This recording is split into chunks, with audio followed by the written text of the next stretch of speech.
You know this state just came out with a new form of birth control? Yeah, they just banned family gatherings.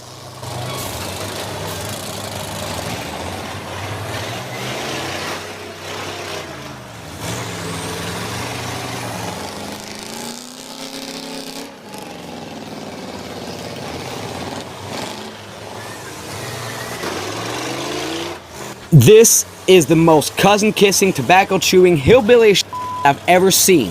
You can tell that the toothbrush was created here in the South because if it was anywhere else, it would have been called the teeth brush.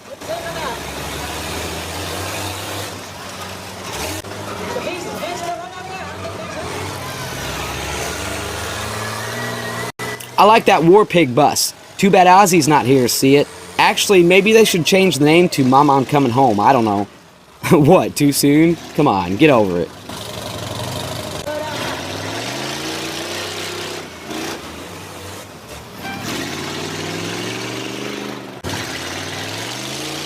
You know, I wonder down here if two rednecks get a divorce, do they still remain family?